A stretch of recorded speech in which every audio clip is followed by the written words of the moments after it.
66e. Eh ouais, quand même, hein, 6-6. Et nous allons écouter ce que l'artiste a fait sur Chanson d'actualité à propos de la gifle qu'a reçue le président Macron. L'artiste. Eh bien, malheureusement, je suis obligé de dire que non. Non, pour la première fois depuis... peut-être pas la première fois, je crois que c'était déjà arrivé une ou deux fois. Mais en tout cas, ça montre bien quelque chose. Il y a certains thèmes, certaines contraintes, et ben, on peut s'attendre à être capable d'y répondre, et pourtant, difficile. J'ai bien écrit quelque chose, mais en fait, je n'en étais pas content parce que j'ai pas eu le temps de faire quelque chose d'assez subtil. Et en le relisant là, je me suis dit non, voilà. Bah, faut avouer des fois que certaines contraintes demandent trop de temps par rapport à celui qu'offre à vous de jouer. Et je vais donc directement chanter les deux chansons que j'ai retenues, qui m'inspirent quelque chose, une musique que j'entends, parce que Gilles de Ménilmontant, notamment, a fait quelque chose qui m'évoque un petit côté Brassens. Donc j'ai envie de faire, voilà. Bon, je sors pas la guitare, mais... Celui qui gifla le président de la France n'avait certainement pas lu le Cide de Corneille, sinon il aurait su à chaque fois, c'est pareil, que la violence engendre illico la violence. En souffletant Don Diègue et bafouant son honneur, le comte dans chaque famille attira le malheur.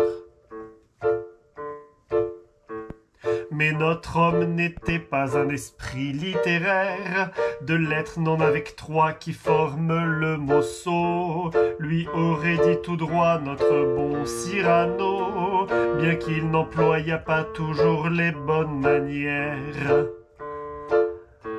Je ne veux pas me poser en moralisateur, la raison du plus fort est-elle toujours meilleure? Jeune génération, sortez de l'anonymat, c'est à vous de jouer, on ouvre le débat.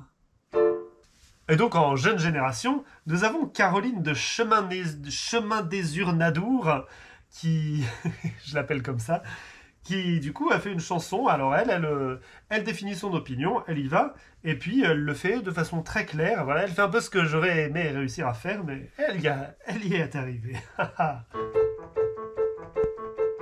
Il y en a qui font des smacks à tous les politiques, certains leur donnent des claques sur les joues en public. Un gifleur démoniaque à l'allure angélique a osé une attaque tout en niquant les flics.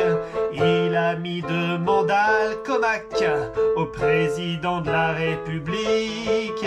Il a mis de mandal Comac au président de la République. On l'attrape, on le plaque, on s'indigne, on critique, on revoit en flashback ces deux baffes médiatiques. Les opposants se braquent, dénoncent le fanatique. Démocratie patraque, crise de la politique. Il a mis de mandal Comac au président de la République. Le gars finit au gnouf, faut pas toucher au chef, faut pas faire de barouf pour dire tous ses griefs. Pas besoin de faire des sbroufs, mais efficace et bref. Voter, c'est pas si ouf pour sortir de son fief. Le président de la République, sortir de son fief. Le président de la République. Eh ouais, bien joué Caroline. Ah bah très bien, bravo Gilles, bravo Caroline. Et puis bah l'artiste, non, on te comprend, il n'y a pas de souci, il n'y a pas de souci. Tu fais ce que tu peux et nul n'est tenu à l'impossible. Le courrier des lecteurs. Alors le courrier des lecteurs, aujourd'hui, il y a 3 messages. Oh là là, vous avez été nombreux et nombreux à écrire. Bonjour, c'est Pierre de Lyon. Merci, on ne dira jamais assez merci à nos deux jumeaux qui nous animent depuis plus de 60 fois déjà. Ouais, 66. L'autre soir, grâce à vous, j'ai écrit mon premier rondel. Quelle joie! Et en plus, celui-là même sera chanté, c'est un honneur. Mais dis donc, à ce propos, l'artiste, pour le texte, n'aurais-tu pas choisi une police d'impression un peu trop petite? Smiley, clin d'œil, bise. Ben oui, mais j'ai quand même signalé, enfin l'artiste m'a demandé de dire au webmaster monteur de signaler quand même. Il y a eu un petit astérix et l'erreur vocale a été corrigée, si c'est à cela que Pierre, tu fais allusion, Pierre de Lyon.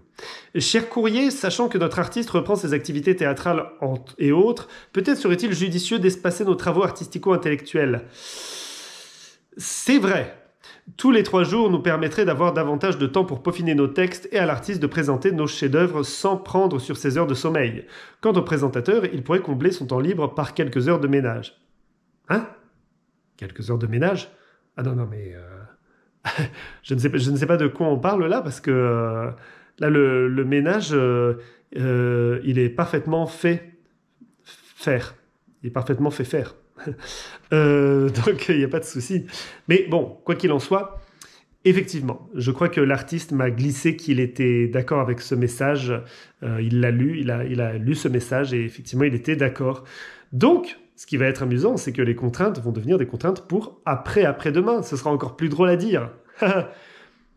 Un message de Sylvie, juste ce petit mot pour te féliciter de ta nouvelle acquisition. Eh oui, vous m'entendez bien, vous me voyez bien, une image de qualité, panoramique.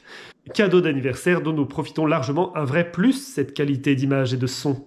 Ah oui, le son. Si vous écoutez au casque, vous entendez les graves de ma voix, enfin. Et donc merci Sylvie pour ce message. Et puisque l'artiste n'a plus rien à ajouter, nous allons passer aux contraintes pour après-demain.